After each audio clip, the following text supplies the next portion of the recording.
ओम नमः शिवाय। ओम नमः शिवाय। प्रिय मित्रों, सुप्रभातम।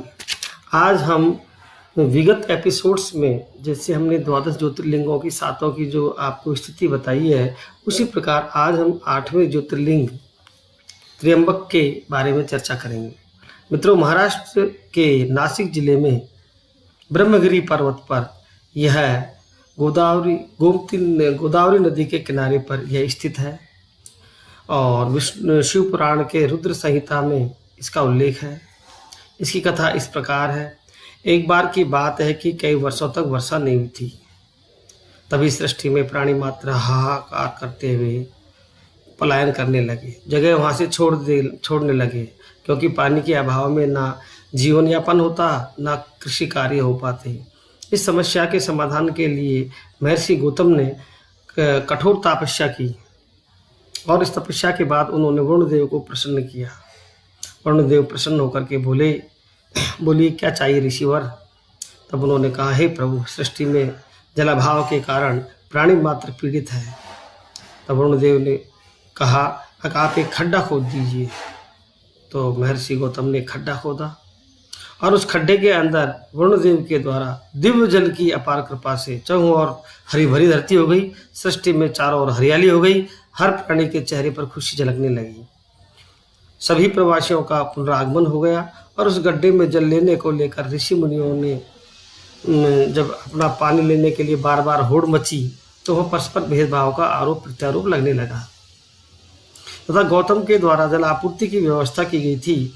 इस व्यवस्था से लेकर के और सभी में आपसी कलह प्रारंभ हो गया। अतः मुनियों को ईर्ष्या हुई तथा गौतम से प्रतिशोध लेने की उन्होंने ठान ली, क्योंकि उन्होंने यह आरोप लगाया कि अहिल्या है जो अपने शिष्यों को ही पहले पानी भरने के लिए आमंत्रित करती है। ऋषियों ने गणेश जी की पूजा प्रारंभ की और प्रतिशोध लेने के लिए गणेश जी को विवश कर दिया।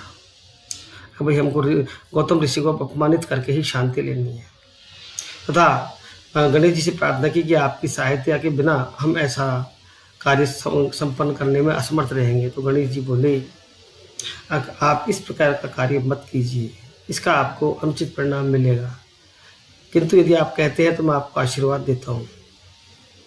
गणेश जी ने आशीर्वाद दिया।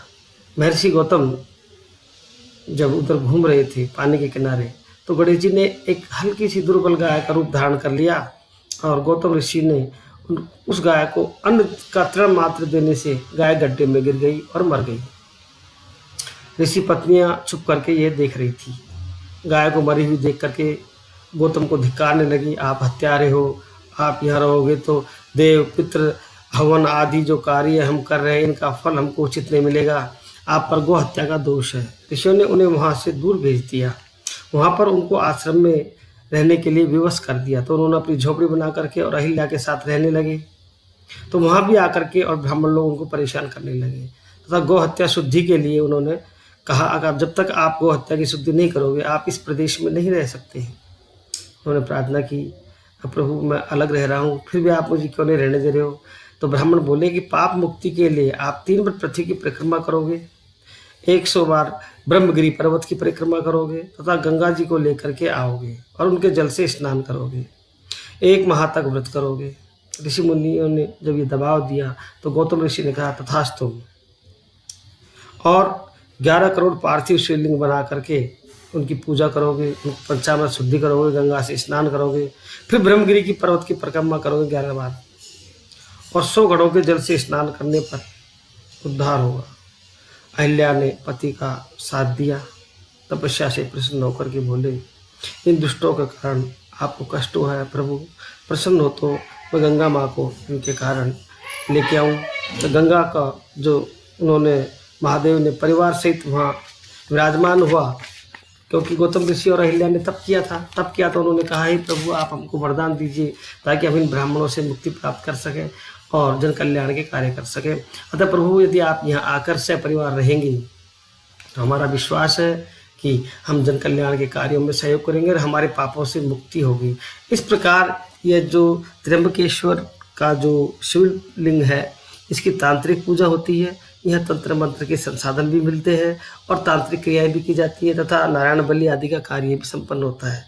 इस प्रकार देखने में त्र्यंबक महादेव का मंदिर अजीब सा लगेगा, कोई विशेष अच्छा नहीं लगता है, किंतु उसकी क्वालिटी, उसका जो गुण है, वो बहुत ही प्रभावशाली है। ये मेरा परिचित अनुभव है, मैं स्वयं देख चुका हूँ, और वह तंत्र साधना का भी केंद्र है। अतः जिन प्राणियों को किसी प्रकार की ऊपरी बाधा या किया हुआ होता है, वो उनके तांत्रिक पूजा के दर्शन मात्र से ही समाप्त हो जाता है।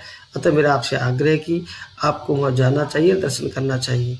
नमस्कार।